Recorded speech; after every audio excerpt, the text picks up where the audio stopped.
First, simple one, truthfulness or honesty. This is what we think about when we think about credibility. Yes, we see someone on the street, we see someone in court, they say something, we want to try to understand, are they telling the truth or are they lying? Very simple concept, of course, very complex. Secondly, we may have a truthful witness, but are they giving us reliable evidence? In other words, we know they're trying their best, they're trying to be truthful, but is what they're telling us reliable? And as you can see here, there's all kinds of ways in which the truthful witness can nevertheless give us unreliable evidence.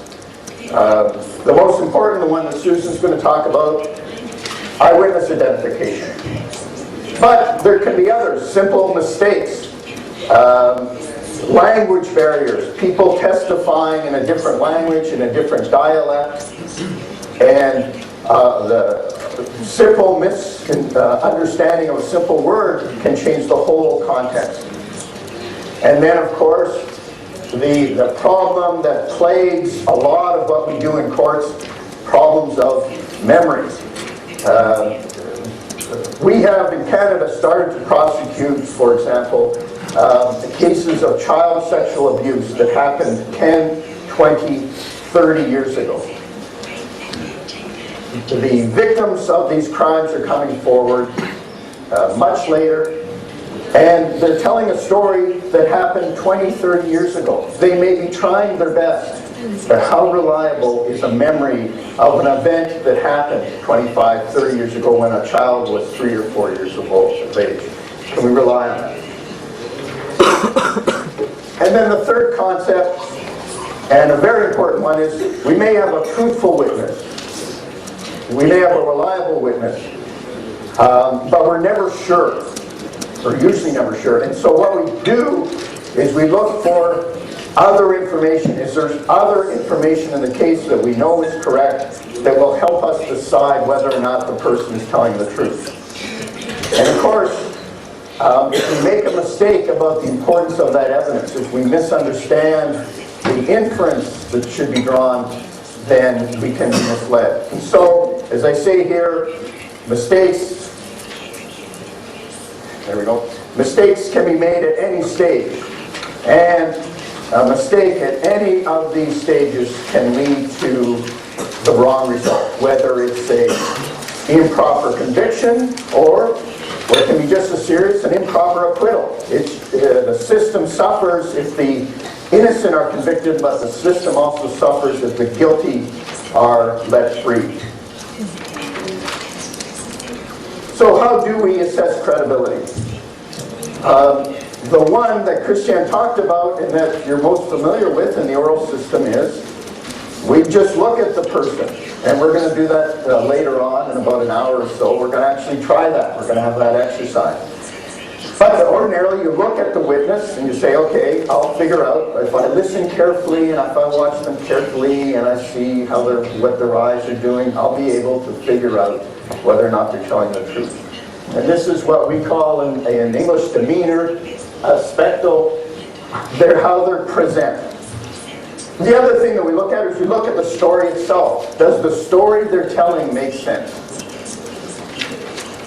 Is the way they're telling the story make sense? You know, are they giving it in a certain order? Do they keep adding in details? Do they keep changing the story?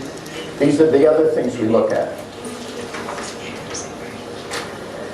Sometimes we can rely on expert evidence.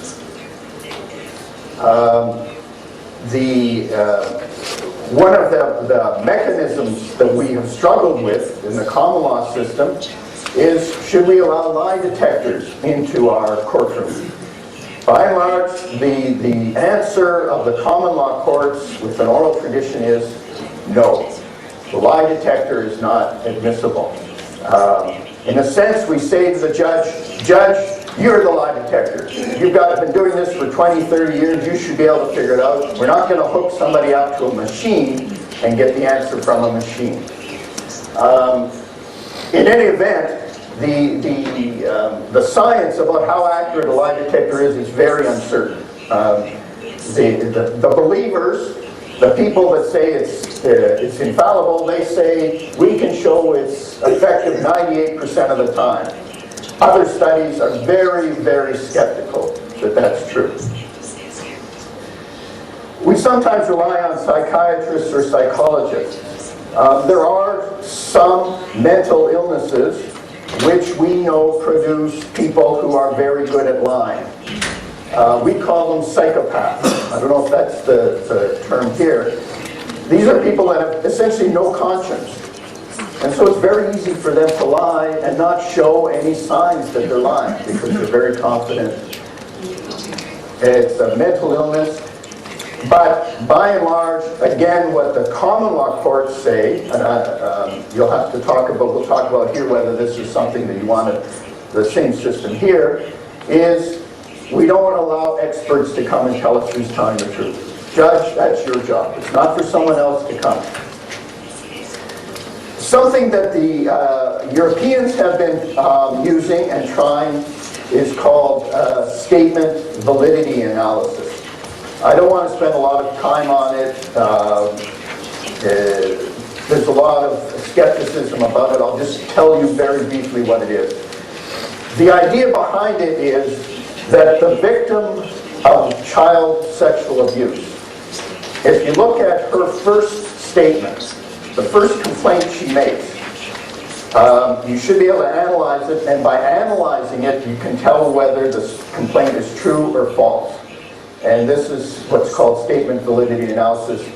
I'd be happy to talk about it at some length. I don't want to go into it here. Again, a lot of skepticism as to whether it's reliable. Many European countries do rely on it and do use that evidence. By and large, most common law countries are still uncertain whether it's reliable enough. And then, of course, there's all the other things that we do to try and figure out who's telling the truth. We look at what else has the person said about the same event. We try to figure out, does the person have a motive or a reason to lie? Is there other evidence that helps us decide, and so on. Okay. So that's the picture of how we assess credibility. Now let me try and convince you that we do make mistakes. And I'm going to talk about two forms of evidence. One, anecdotal evidence, in other words, information from cases that we've studied, and then empirical evidence, the very important work that's being done by scientists in the laboratory that is coming up with very important